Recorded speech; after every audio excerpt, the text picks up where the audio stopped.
So Martin Guitar has been making instruments for over 180 years. I mean, they're pushing 200 years of making instruments, and they've acquired quite the number of guitars out the door. It's well over 2.5 million now. And whenever they reach like a milestone, the million and a half, 2, etc., they always commemorate it with a really, really artistic keepsake for that milestone. And I was recently in the same room with the 2.5 millionth guitar at Sweetwater's Gear Fest a couple weeks back, and I sat down with Martin's Tim Teel to talk about how this guitar came to life. And if you know anything about Martin, there's more to the story than just wood, frets, and strings. There's always something else that goes into building these amazing instruments, and the 2.5 millionth guitar has an incredible story behind it. You really need to watch this video if you're interested in this kind of thing, because Martin never, ceases to kind of like up the ante on the next millionth build, right? It's also amazing how quickly they got from 1 million to 2.5 million. So we talk about all that as well. There's some really detailed shots of the guitar, some great B-roll, and it's a lot of fun. I didn't get to play it, unfortunately. I don't think they wanted anybody to play it. But this is a museum piece. They're gonna make a replica out of Brazilian rosewood, which should be really cool. So let's just hear all the details about it with me and Tim Teel at Sweetwater's Gear Fest. Let's check it out. Hey, what's up? Final day of Gear Fest, and we commandeered the rig roll room because they have, I mean, this is one of the funnest, this is the most fun you could have at Sweetwater, I think, at Gear Fest. All this gear, all this fun stuff. So we found a quiet place, and we said we're going to bring some acoustics into this and really present a couple cool things that Martin has done this year. They always outdo themselves every year. It's amazing how a company that has that many years can still do something that we hadn't expected before, but still stay true to the Martin design. That's true. I'm here with Tim Teel. You're head of product design, guitar design, and I mean, upper tier. This is high level thinking right here out of Tim Teel. A lot of stuff that you've known and loved from Martin has come through from this guy's brain for sure. And we're here with a really special guitar. So Martin has always commemorated like landmarks, milestones, milestones, and we're here with the 2.5 millionth guitar. So what does that mean? That means that you've made that many guitars, and when you hit that serial number, you're like, this is the one. So you get to like 2.499999, and then you're getting set up. So I remember the millionth guitar. And how long did it take to get? How many years did it take to get to that? So that's a great question. 1833, right, until like 2004, right, was 1 million guitars, and I was there. I've been there 36 years. I remember signing serial number 500,000s. Wow. And I believe that was in the early 90s. So, if you think from 1833 to the early 90s for a 500,000, and then that 500,000 to 2004, and then our second million we hit from 2004 to 2012. Right, I set you up for that because I was like, I couldn't believe, like, they turned around, I was like, wait, they're doing what now? Yeah, so, I mean, manufacturing has gotten so good over the years. Right. Arguably the best it's ever been, right? Yeah. Folks out there buying guitars and enjoying them, loving them. So it's a great opportunity for both us and them. And we always do try to celebrate those milestones. Right. And this happened to be one that is sort of sentimental too, because the connection between the jewels that are on this guitar and Chris's wife, Diane. Yeah.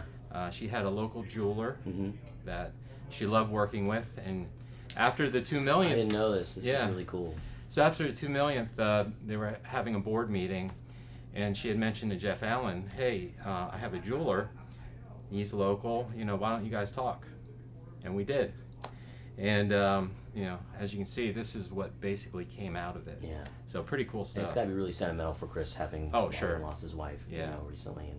And, man, that's the kind of stuff I don't think about until it gets thrown at me, and it shows how deep Martin, veins run. Like it's a family company from top to bottom. Oh, it truly is. Yeah, it's incredible. The first few meetings we had with the jeweler, he brought his the gentleman, Gary Werkheiser, great guy. He's a little older, so he doesn't do all the fine detail anymore, and he has another jeweler that he works with, Chris, and she came in along with Gary.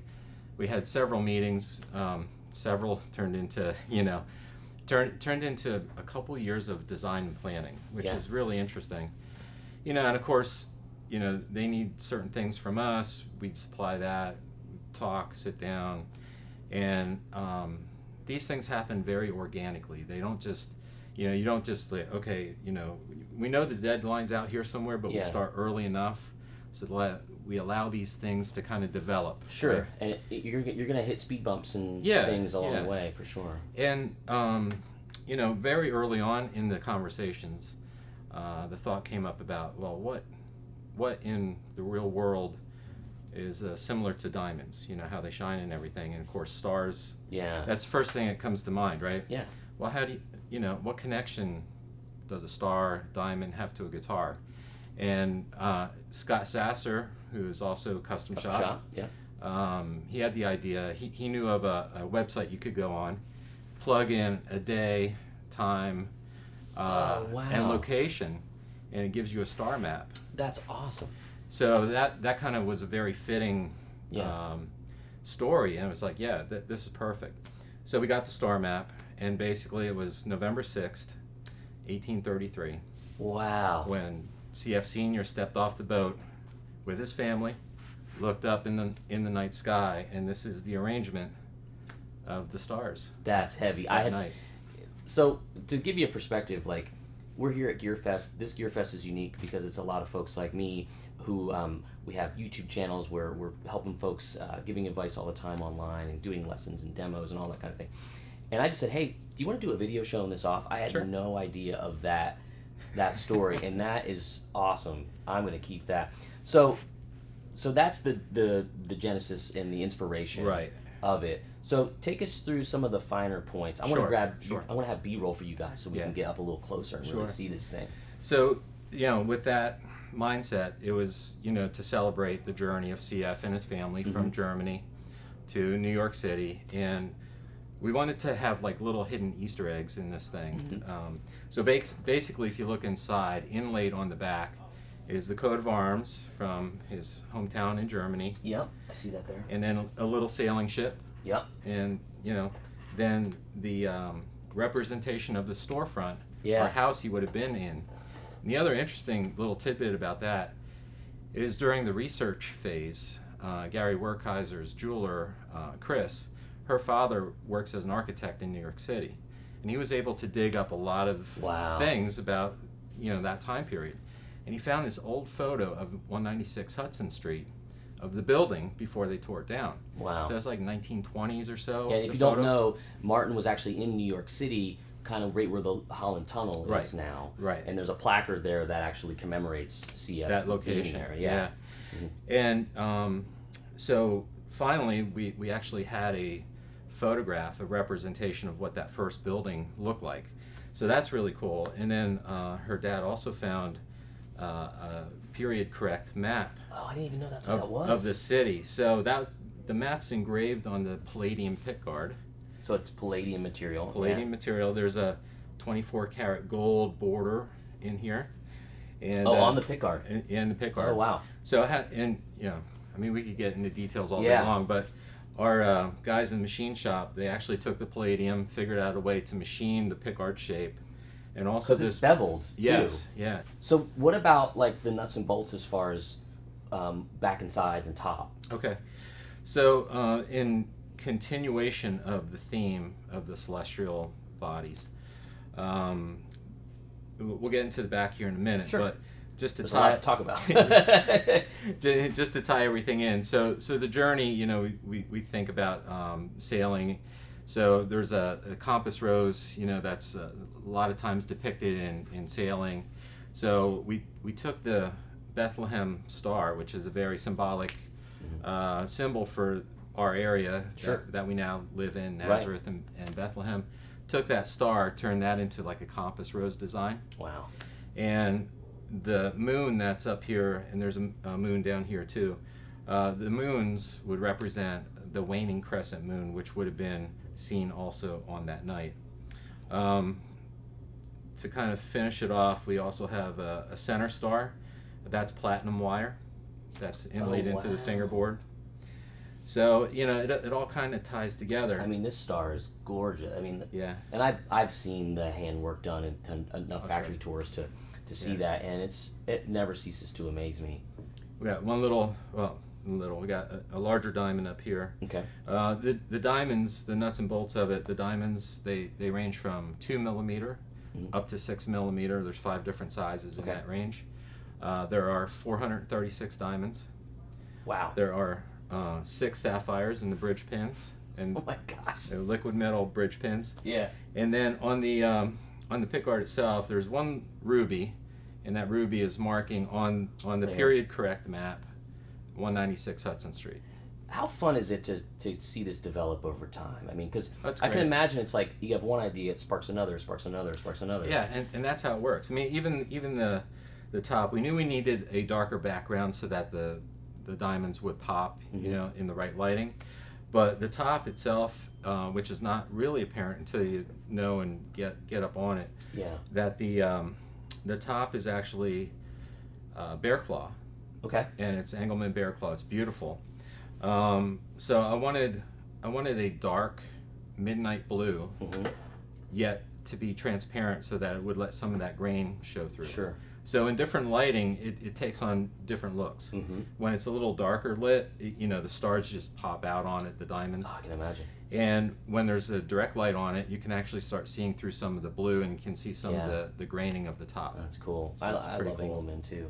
And you guys got to do a really cool display case, I imagine, coming in the the museum for this. Well, especially to light up the diamonds the right way. Before we get to the back, Sure. I'm just taken by these tuners that have the compasses on them. This is next level aesthetic. Yeah. That is insane. It's all hand engraved by the same lady who did the jewels.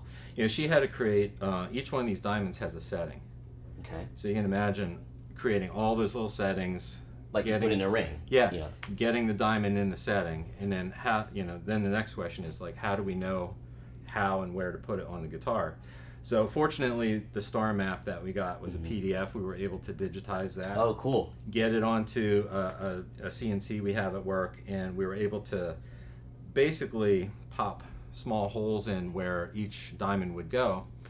Then our tool maker made a special hand tool, because these are typically bezeled. Okay. And so they're tapered, and little by little they went along and opened up each hole and fit each diamond, and tried fitting in and out until it fit perfectly. Applied a little bit of glue without getting it all over the top. And my mind is blown already. It just took hours and hours and hours to do this. Yeah. We did it all at the factory.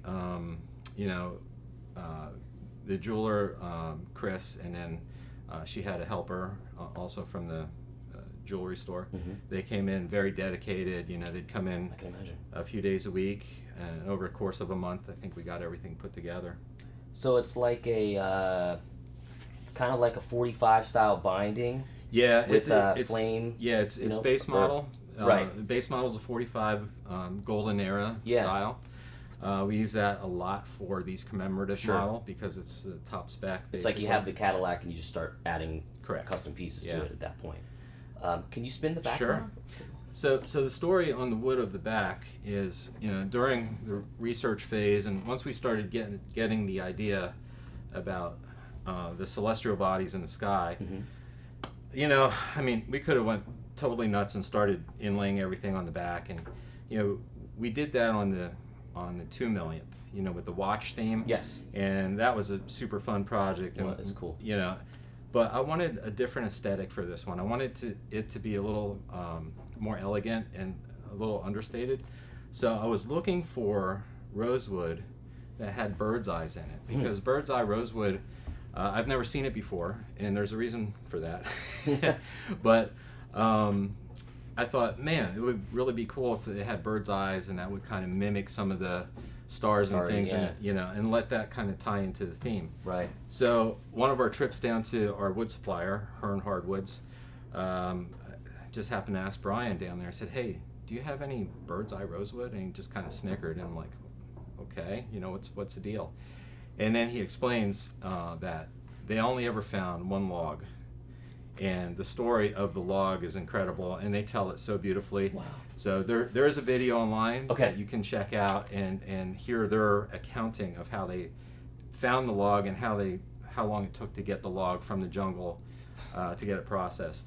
Wow. But when the log was finally at their home, Rick Hearn, who owns the company, he said to Brian, his son, he goes, "This is so special." He goes, "This is going to be our family tree." And so the deal is, they don't sell the wood. If you're a friend, family member, you'll be given a set. You can get a guitar made from it, from whoever, and it's never to be sold. It's to be handed down to the next of kin, basically. Right. And this is never going to be sold. This is a museum piece. Right. So this worked out perfectly. And as I'm talking to Chris Martin about the concept and the idea, his response was, "Oh, this is going to be incredible. I love this. How about if we do a replica 2,500,001, and how about if I donate Brazilian out of my pile at the Martin factory, and we can sell that one." So there's only 2 of these that exist in the world. This one, and then the other one. They're both complete. Yeah. And right now we're working on how and who and how much. Yeah. Right. Sure. That's a special buyer for that guitar. Sure.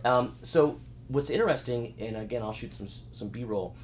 This looks very Brazilian-like on the sides here, but then has this really cool swirly bird's eye pattern here. Right. You see a little bit of that, I think, in like Cocobolo. Yes. You see the streakiness of that too. So this wood came from Belize. Okay. And we're calling it Belizean rosewood. Right. There are some hybrid species that kind of share some of that Cocobolo DNA. Yeah. And that's why you're seeing some of that So in it's there. pretty dense then. It's very dense. Yeah. So Martin does an amazing job with all these alternative wood species now. I mean, you've been doing it for years. But one of the cool things is when I would do events for you guys, all these custom shop models, it's almost like it's got to be like a taste testing thing for you guys, because you don't really know what it's going to sound like until you build the guitar. Right. And I mean, Goncalo Alves, Cocobolo, like these are amazing sounding woods, and they don't sound like, they sound like Martins, but like with a different paint job or something. It's so cool how the DNA stays there, but the sound is different. Yeah, a lot of people liking it to wine tasting or coffee. This was in a whiskey barrel. Right. They all have their unique properties. We call it. Each one has its own voice. If your ear's a little untrained, it sounds like a guitar, right? Right. But the deeper you get into figuring out the nuances of each model, model specific has their own voice within the model range. Of course. Each wood can contribute to its own voice too. That's why Chris always says you can't have just one.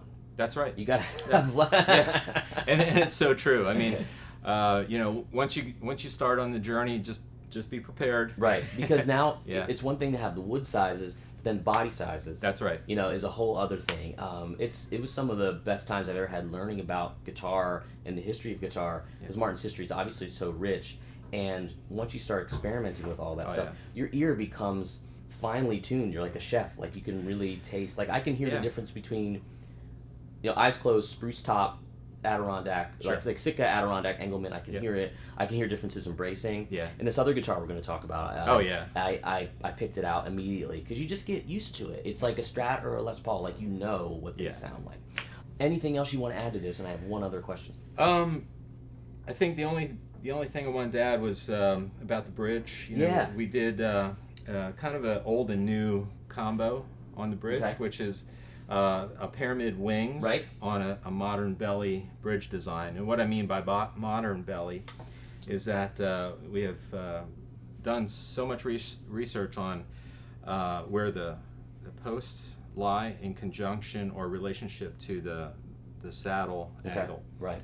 And what we found is when the pins are aligned with the saddle, we get just that little bit better tonal response, and it's because the down pressure from the string on the saddle is more equal across. Right. You know, if the pin location was straight across like they were years ago, on the high E, you start losing some of that string pressure.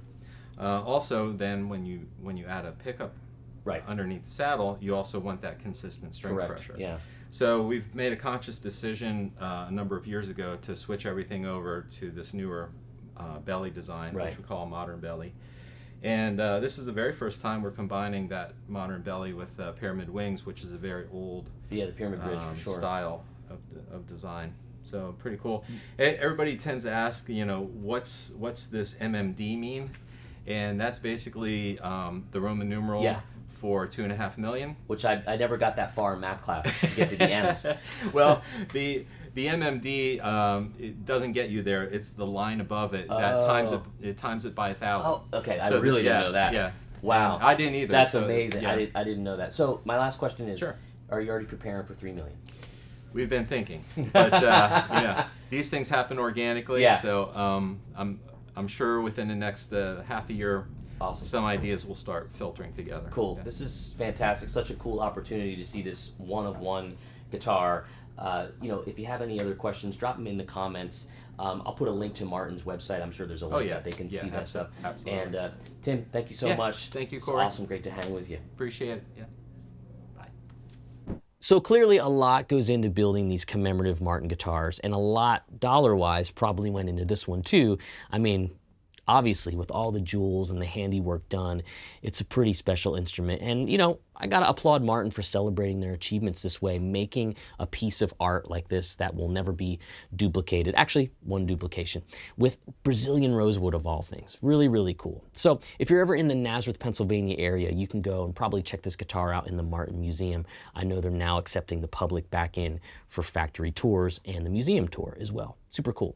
So if you're here and you've watched the video all the way through, thanks so much. Feel free to check out more videos on my site. Check out my lesson website, workingclassguitar.com. I'll post links to all that. You can check it out free for 14 days, and it's just a small fee monthly after that. But there's plenty of lessons on there and some acoustic stuff too if you're into that sort of thing.